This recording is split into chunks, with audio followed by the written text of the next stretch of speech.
that combination of life stresses, and then our worries about the future, and a little mixing in then of past negative experiences, and wonder what the heck is going on, and why am I reacting this way, and our body gets the flood of emotion and all that stuff. It's what do we do with it? How do we manage it? And one of the ways to do it is recognize that action, when we take action, it relieves and releases that sense of anxiety and dread. We're working toward a solution to a problem. Sometimes we get caught up in it has to be perfect. It has to be the absolutely right thing. There's no room for error or mistakes. And the problem with perfection is there isn't. When we judge and evaluate and think about what is perfection, we all have our own opinions about it. So that's kind of one of the issues that come up with this problem and finding a solution. The other one is just understanding some basic brain science. We've talked about the brain before, but let's kind of go over it again. So we have this reptilian brain, right? The brain stem. And why do we call it that? It's because it does all of the body kinds of things. It takes care of the breathing and blood pressures and digestion and all the basic physical activity of the body, and the signals that go from the brain to the body and then from the body back up into the brain for processing all go through the brain stem. So it's key, it's vital, it's actually it can function, it can keep us alive when this thing may have really been damaged. We may be brain dead, but the brain stem is still causing the heart to beat, still causing the lungs to breathe, the diaphragm to drop up and down, and so it's key to our existence and to our survival. But it doesn't have the capability of really like rational thought. So it's necessary for our processing of life and staying alive. It's interesting, I was reading the other day about the function of fainting. What fainting does is cause us to fall down, and then in the horizontal position it raises the blood pressure. So it's like, oh, I get that. It's like it keeps us going, it keeps us alive. So the brainstem is really important in all the different activities that it does and helps us with, and keeping us alive, of course. But we need to move up into the higher functions of the brain to understand what's anxiety. That's a little higher function. It's a reaction to the environment that we're in, and moves us up into the part of the brain, the midbrain, the mammalian brain, the mammal part of us, where we have some socialization function and a way of recognizing ourselves in relationship to others, and to socialize and participate in sort of the herd instinct like animals. It's part of that. It's really like the limbic brain. It houses the fight, flight, freeze, faint modes that we associate with extreme anxiety, that reactive response to the world where we want to fight and we want to insist on our own way, and or if the threat seems to be too big, we run away. And that limbic brain, that mammalian brain, is what's processing all of that. It learns, like the amygdala part of the brain, the hippocampus part of the brain, the amygdala in particular, learns what's a threat to us. Now, while we're talking about this, understand I'm not a neuroscientist, so this is just things that you and I both have read someplace else. But to be able to put it together in the context of anxiety management, it's helpful to remember these little parts of the brain, the amygdala about the size of a walnut, or maybe even an almond, really is key to all the other stuff that's happening in our bodies. So when it perceives a threat, it stimulates the hippocampus, that then stimulates the adrenal glands, and out comes dopamine, and out comes cortisol, and out comes adrenaline. Kind of fires us up, it gets us going, gets us motivated, gets us moving. And what we know is that that activity relieves anxiety. When we start moving, it helps us manage that worry and the stress and all the things that are building up in the system. And then when we move into the higher part of the brain, up into the cortex of our brain, which we kind of think of as maybe even more important than anything else, right? Because it's that thinking part of our brain, and find a solution. And then again, the problem with anxiety comes back in because we want the perfect solution. We want the absolute best. And there's lots of discussion these days, and appropriately so, about not getting hung up on being perfect action. Just take action, do something. And I agree with that. I come out of the generation of it's got to be done right, it's got to be perfect. You know, our parents were all in the great generation and all of that. There's a one, at least in our family, it was always there's one way to do it, and that's our way. You know, it's like this is it, this is the path. And then thankfully, with the internet opening up and saying, no, you know what, there's about a half a dozen, maybe even a dozen ways to do this thing. And whenever people tell me about, well, it has to be right, or it's like, no, that's your preference. You know, some people like mid-century modern. From now it's what, almost 100 years, well, not 100 years, 50, 60, 80 years ago. Yeah, about 100 years ago.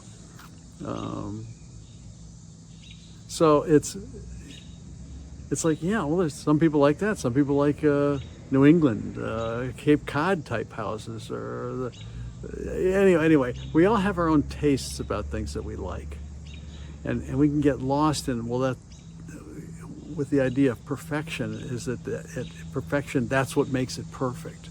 It's like, no, it's just your preference. Take action. Begins to relieve and release and lower feelings of anxiety. But let's come back to the mammalian brain a little bit, because that's where all this stuff happens to us. Our emotions get flooded. This, not the highest part of our brain. It's a midbrain that's perceiving threats and interpreting what's happening in us or around us as a danger, and we get alerted to it or worried about it.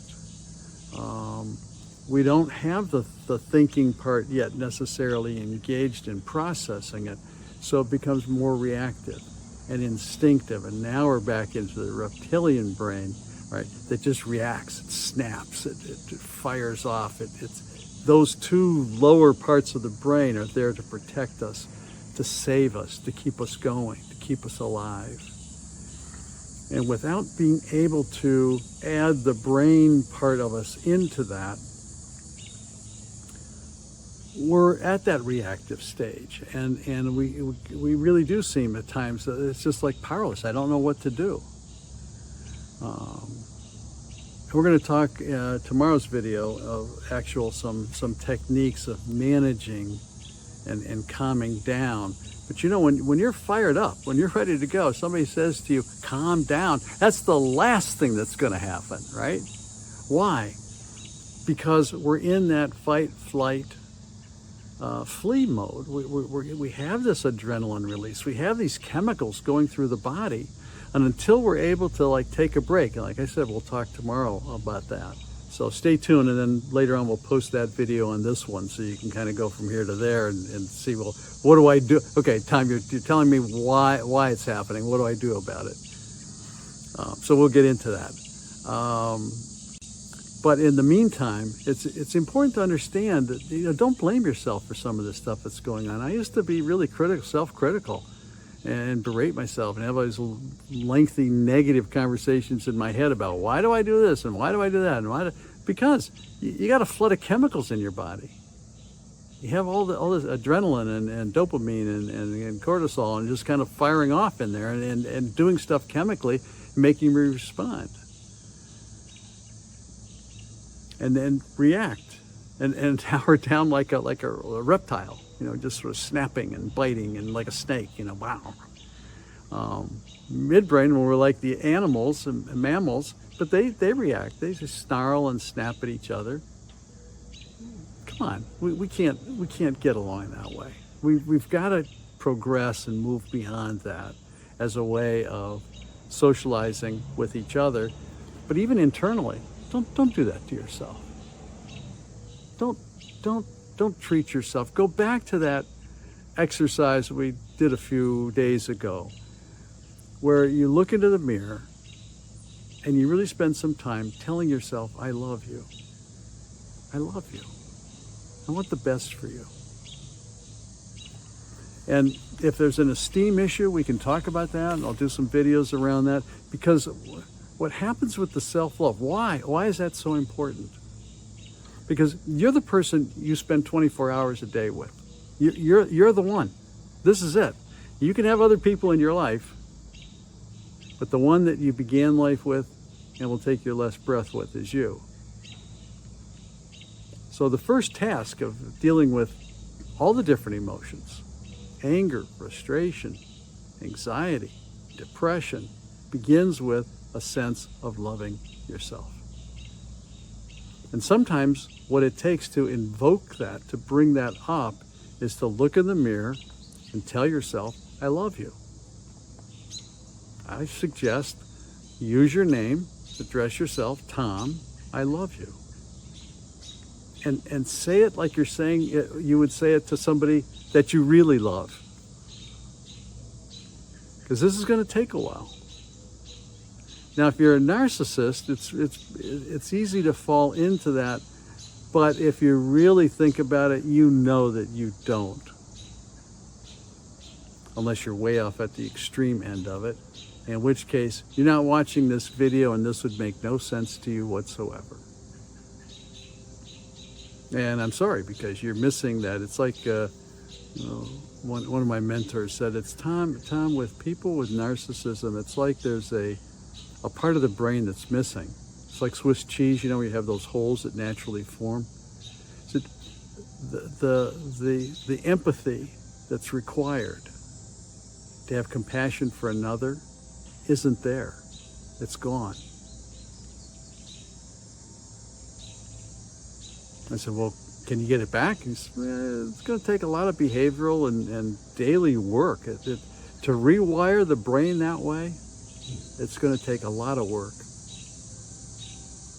We're talking about and our own kind of way to rewire the brain, and that we can do. And we're going to keep giving. I'm going to keep giving some suggestions for that, because whatever your profession is, I know I'm talking to the medical community and the nurses and people who get stressed out in their day and all that, but we can all rewire our brain to be more effective.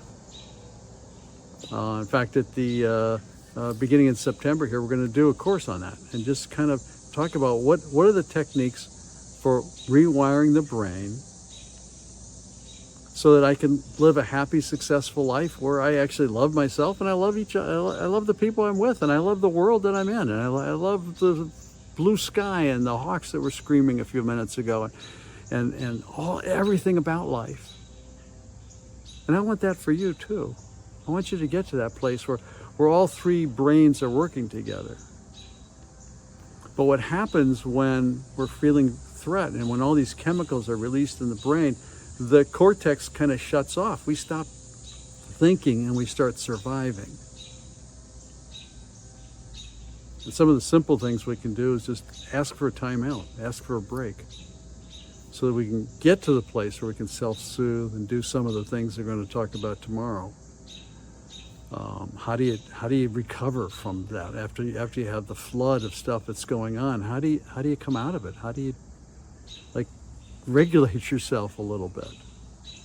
There are some techniques. You don't have to be helpless and hopeless and just be a reactive person all your life, but there's some things to do to ask for a timeout.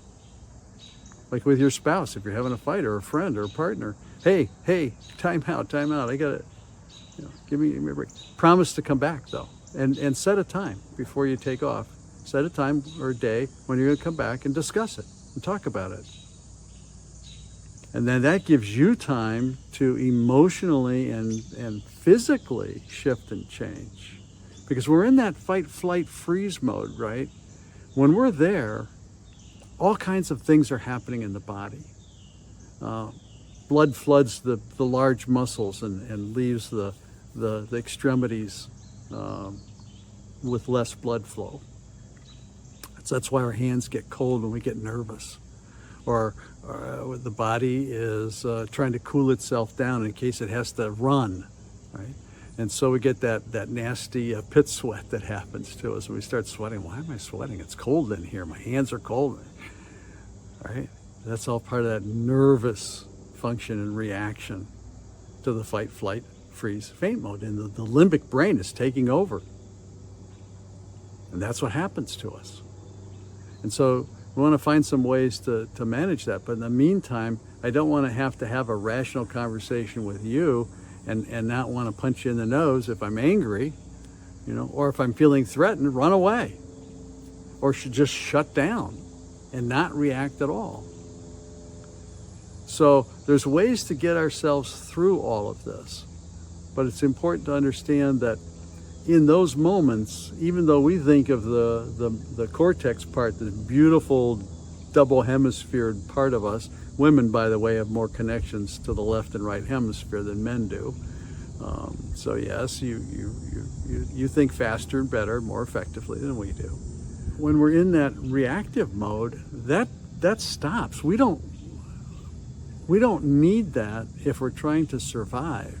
And remember, we come out of prehistoric times as well. So there were saber-toothed tigers and pterodactyls and all kinds of things that threaten us. We don't have time to think about it. We need to take off, or we need to fight. Can I defend myself? Our heart rate goes up. Our breathing gets short. And we've talked about this before. So I'm ready to run and take off. We need those kinds of responses in our body. So we're not going to be able to turn this off. We're not going to be able to chase it away, but we can manage it much, much better. So I wanted to do this video for us just to get an idea of how do these three parts of the brain work, and how do they coordinate and communicate with each other. And then what are the things that we can do once we understand that the reptilian part is controlling, managing the body, and it's taking all the signals from the body back up into the brain. So everything's going to go through the brainstem. You can't bypass it. It's there. When we get a little higher functioning, we're more like mammals. We have a sense of relationship to other people and other things. Our emotions are in there. Love, hate, fear, all of it is right there in that mammal brain.